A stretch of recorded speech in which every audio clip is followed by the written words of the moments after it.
जैसे कि आप लोगों को पता है कि जेसन काफ़ी ब्रोकन पोकेमॉन है और आजकल इसने पूरी तबाही मचा रखी है रैंक मैच में, लेकिन अभी भी 90% लोग इसको यूज़ करना नहीं जानते। तो इसकी कोई टेंशन मत लो यार, तुम्हारा भाई लेके आ चुका है पोकेमॉन यूनाइट गाइड सीरीज़ की सेकंड वीडियो, जो कि है हाउ टू यूज जेसन। वैसे देखा जाए तो जेसन एक बैलेंस्ड पोकेमॉन है, लेकिन इसको जो ब्रोकन बनाता है वो है इसकी पैसिव एबिलिटी।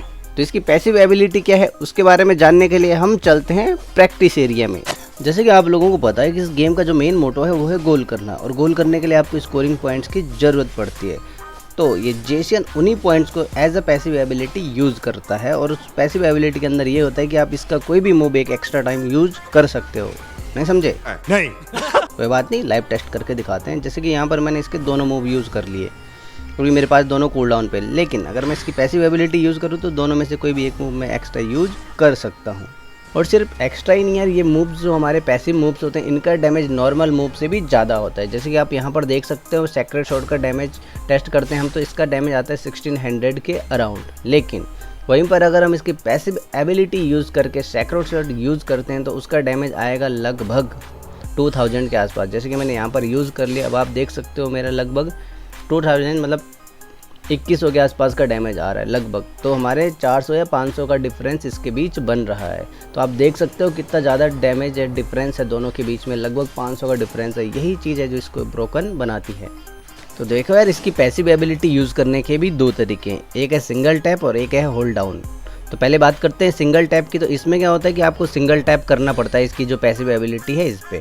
तो इसमें क्या होता है कि आपको 3 सेकंड के अंदर इसका जो बूस्टेड मूव है यूज़ करना पड़ता है, जो कि हमारा पैसिव मूव है वो आपको 3 सेकंड के अंदर यूज़ करना पड़ता है। और 3 सेकंड के लिए आपके जो बेसिक अटैक्स हैं वो बफ हो जाते हैं, यानी कि उनका ज़्यादा डैमेज आता है।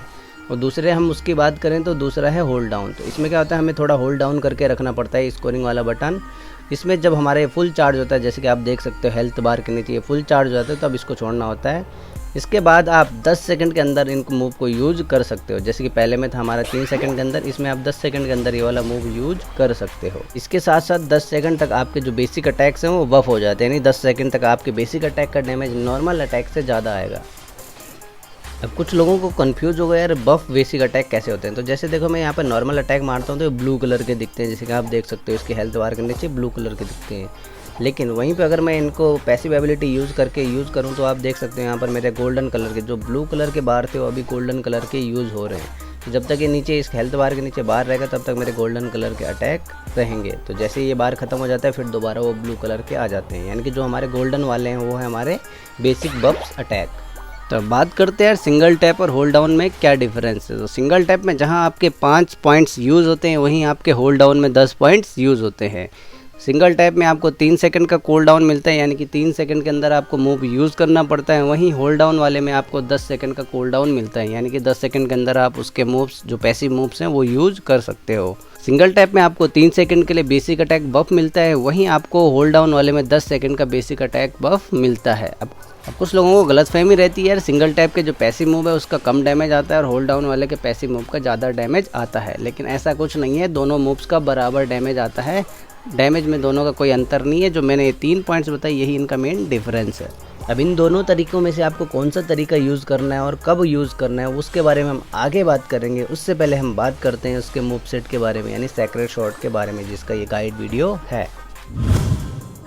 बात करें सेक्रेट शॉट की, तो सेक्रेट शॉट एक एरिया डैमेज मूव है। इसमें जेसन अपने चारों तरफ एक सर्कल क्रिएट कर देता है, तो वो सर्कल एनिमी को डैमेज देने के साथ साथ उनकी 30% मूवमेंट स्पीड को कम कर देता है 3 सेकंड के लिए। सेक्रेट शॉट यूज़ करते टाइम जेसन अनस्टॉपेबल हो जाता है। जैसे कि मैं ये मूव यूज़ कर रहा हूँ तो यहाँ पर जेसन अनस्टॉपेबल हो जाएगा, और जिन भी एनिमीज़ को आप यहाँ पर ट्रैप करके मारोगे, मतलब जिन भी एनिमीज़ के ऊपर इसका डैमेज आएगा उनका डैमेज आप पे 50% कम आएगा। और एंड में ये जो सेक्रेट शॉट का सर्कल है वो बर्स्ट हो जाता है और एनिमी को डैमेज देने के साथ साथ 0.6 सेकंड के लिए स्टन करता है, यानी कि आधे सेकंड के लिए स्टन कर देता है। और अगर किसी एनिमी पे इस बर्स्ट का डैमेज आता है तो जेसन के बेसिक अटैक 20% तक फास्ट हो जाते हैं, मतलब बेसिक अटैक स्पीड इसकी 20% तक बढ़ जाती है। और इसके जो बेसिक अटैक्स हैं वो एनिमी के 15% डिफेंस को इग्नोर करते हैं, मतलब आपका बहुत तगड़ा डैमेज आएगा अपोनेंट्स पे। क्या आएगा? तगड़ा डैमेज। हाँ, तो पहले बात करते हैं वन टैप आपको कैसे यूज़ करना है। तो वन टैप यूज़ करने के लिए आपको इसको पहले तो यार इसको घूमना बंद कर भाई। तो देखो आपको वन टैप यूज़ करने के लिए पहले एजिलिटी मारना है, उसके बाद पैसिव मारना है और उसके बाद दोनों आपको सैक्रेड शॉट और दोनों मार। अरे ये तो मर गया यार, कूल डाउन पे नहीं रखा था। तो जैसे कि मैंने आपको बताया था कि पैसिव एबिलिटी यूज़ करने के दो तरीके, एक सिंगल टैप और एक है होल्ड डाउन। तो सिंगल टैप आपको कब यूज़ करना है, तो जैसे कि आप एनिमी को देख रहे हो, जैसे कि आप लड़ाई हो रही है कहीं पे, तो आपको एजिलिटी मार के उसके पास जाना है, आपको पैसिव दबाना है और सैक्रेड शॉट का जो बस्ट मूव है वो दबा देना है, दोनों मूव, और उसके बाद बेसिक अटैक्स मारना है आपको। एनिमी तुरंत यहाँ पर देख सकते हो कितनी जल्दी ख़त्म हो गया।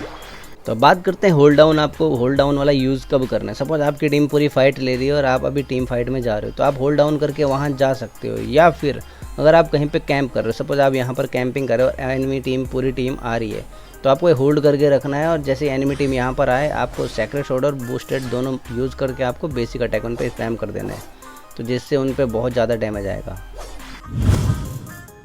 तो बात करते हैं यार आपको सैक्रेड शॉट के साथ कौन सा मूव यूज़ करना चाहिए, यानी कि एजिलिटी यूज़ करना चाहिए या फिर फ्लेयर अप यूज़ करना चाहिए। तो थोड़ा सा मैं आपको एजिलिटी के बारे में बता देता हूँ। अगर एजिलिटी आप नॉर्मल यूज़ करते हो, जैसे कि आप यहाँ पर नॉर्मल यूज़ करोगे, तो इसका जो मोमेंट बूस्ट है वो थोड़ी ही दूर तक रहेगा, जैसे कि यहाँ तक आते आते मेरा बूस्ट वो है वो ख़त्म हो गया। लेकिन अगर आप एजिलिटी यूज़ करने के बाद किसी को डैमेज देते हो या किसी का डैमेज खाते हो, तो उसके बाद आपका जो मोमेंट बूस्ट है वो काफ़ी दूर तक रहेगा। जैसे कि मेरा मोमेंट बूस्ट है वो यहाँ पर आके ख़त्म हुआ और जो पिछला बूस्ट था वो मेरा वो यहाँ तक ही ख़त्म हो गया था।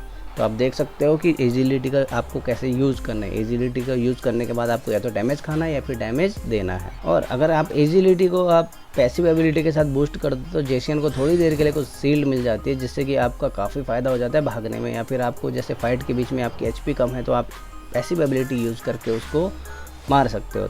एजिलिटी को आप एनिमी अटैकर्स को चेज करने के लिए भी यूज़ कर सकते हो। जैसे कि आपको पता है अटैकर्स काफ़ी पीछे पीछे रहते हैं और दूर दूर से फाइट लेते हैं, या तो इजेक्ट मार के दूर चले जाते हैं या एक्स स्पीड मार के दूर चले जाते हैं।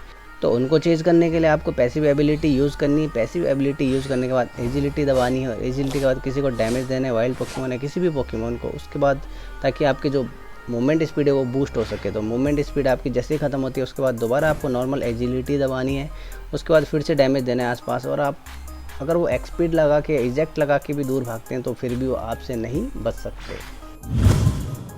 तो अब बात करें प्लेयर अप की, तो प्लेयर अप एनिमी को स्टन करता है। मतलब अगर आप इसको यूज़ करेंगे तो सपोज सामने जैसे कि ये एनिमी ग्रुप है, तो आप इस पर प्लेयर अप यूज़ करोगे तो ये स्टन करेगा जो सबसे आगे होगा।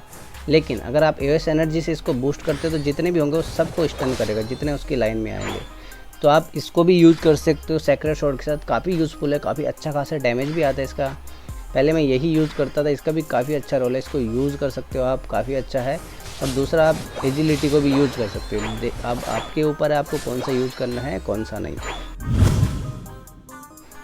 तो जेशियन का यूनाइट मूव भी हमारे जो पैसिव एबिलिटी है उसको यूज़ करता है, और अगर मैं इसके यूनाइट को यूज़ करूँ तो ये 30 तक कॉइन्स ले लेगा, उसके बाद इस पर काफ़ी ज़्यादा डैमेज आएगा। जैसे कि आप यहाँ पर देख सकते हो, जैसे कि मेरा यहाँ पर 6000 के आसपास का डैमेज आया। लेकिन अगर मैं बिना कॉइन्स के अगर इसको यूज़ करूँ, यानी बिना पैसिव के यूज़ करूँगा, तो मेरा ज़्यादा डैमेज नहीं आएगा। जैसे कि आप यहाँ पर देख सकते हो मेरा 6000 का डैमेज आया था, नॉर्मल मारूंगा तो मेरा लगभग आधा डैमेज आया है। तो इसको आपको यूज़ करने के लिए आपके पास 30 कॉइन होंगे तो ज़्यादा बेटर है, और मैं तो प्रीफर करूँगा जब आपके पास 30 कॉइन होंगे तब इसको यूज़ करना, काफ़ी आपका तगड़ा डैमेज आएगा। तब बात करें यार जेशियन की बिल्ड की, तो जैसे कि आपको पता है कि जेशियन में सिर्फ हम 2 ही हेल्ड आइटम लगा सकते हैं। तो इसमें से एक आपको स्कोप लेंस कंपलसरी लगाना है और दूसरा हेल्ड आइटम आप कुछ भी लगा सकते हो, मतलब इसको आप वैरायटी के रूप में चेंज कर सकते हो। इसमें आप रैपिड फायर स्कार्प लगा सकते हो, मसल बैंड भी लगा सकते हो, फोकस बैंड भी लगा सकते हो, लेकिन इतनी ज़रूरत है नहीं फोकस बैंड की। आप इसमें float stone, attack weight, razor claw, weakness policy, drain crown तक लगा सकते हो आप इसमें, मतलब कुछ भी लगा सकते हो। अब ऐसा नहीं आप स्पेशल अटैकर वाले बिल्ड लगाने शुरू कर दो, क्योंकि कुछ बंदे मिलते हैं भाई रैंडम में, वो तो कुछ भी लगा लेते हैं, अटैकर पे स्पेशल अटैकर और स्पेशल अटैकर पे अटैकर के बिल्ड लगा देते हैं। तो ये आप इसमें अटैकर वाले बिल्ड आइटम कुछ भी लगा सकते हो। तो मैं मेन आपको बताता हूँ कि मैं मेन किसको प्रीफर करता हूँ इसमें। तो मैं प्रीफर करूँगा इसमें या मसल या रैपिड फायर दोनों में से एक चीज़ लगा सकते हो, रेजर क्लॉ लगा सकते हो, अटैक वेट इतनी ज़रूरत है नहीं इसमें, आप ड्रेन क्राउन भी लगा सकते हो या वीकनेस पॉलिसी। तो ये 4-5 चीज़ें आप लगा सकते हो इसमें, जो कि काफ़ी बेटर रहती हैं जेशियन के लिए। तो आज की वीडियो में हमने जेशियन के सैक्रेड शॉट के बारे में सारी डिटेल्स बता दी है आपको कैसे इसको अच्छे से यूज़ करना है, कौन से आपको इस पर हेल्ड आइटम लगाने हैं, क्या आपको स्ट्रैटेजी यूज़ करनी है। तो आज हमने सारी डिटेल में आपको बता दिया। और नेक्स्ट वीडियो आपको किस टॉपिक पे चाहिए, किस पोकेमॉन का गाइड चाहिए, वो कमेंट करके ज़रूर बताना। चैनल पे नए हो तो यार सब्सक्राइब कर लो और वीडियो को लाइक करना तो कर ही दिया होगा अब तक। तो मिलते हैं यार अगली वीडियो में, तब तक के लिए tata bye bye, take care.